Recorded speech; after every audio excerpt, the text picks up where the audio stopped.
Alright, well, it's been a busy day in the alley today.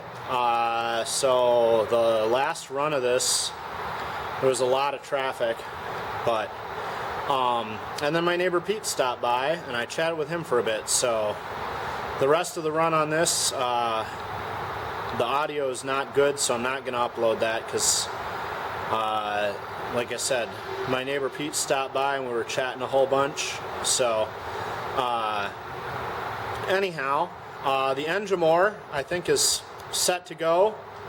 The medium spring, the washers under the weights, and this latch to keep it from wearing too hard are all working together. I put my RPM meter on it. It's going down to about 850 RPM for the low speed before it fires again, which is nice. I think if I found a spring that was just ever so slightly softer, I could probably get it to go a little slower, but I don't have a good way to measure the strength of springs or make springs to try and get this to go slower, so that's going to be the end of that for this engine.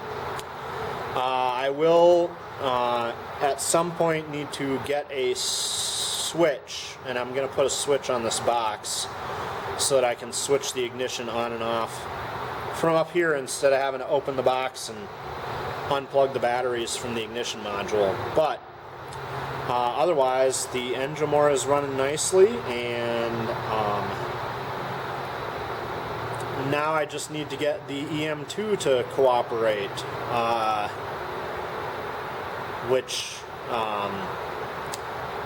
yeah, I have some ideas about that. I might move the fuel tank on it, because like with the ETX and some of the other ET engines, getting the fuel tank arranged in a little more advantageous position compared to the fuel mixer has made a big difference in the way those run. So that might be the next thing we're going to try on the EM2. But for now, the Enjomor here is just a sweet little engine. Definitely worth it. As you can see, it's really pretty.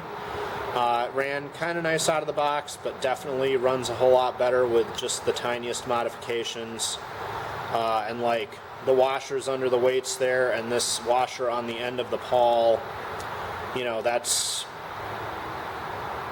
completely easy to do, and improves the governor operation significantly. So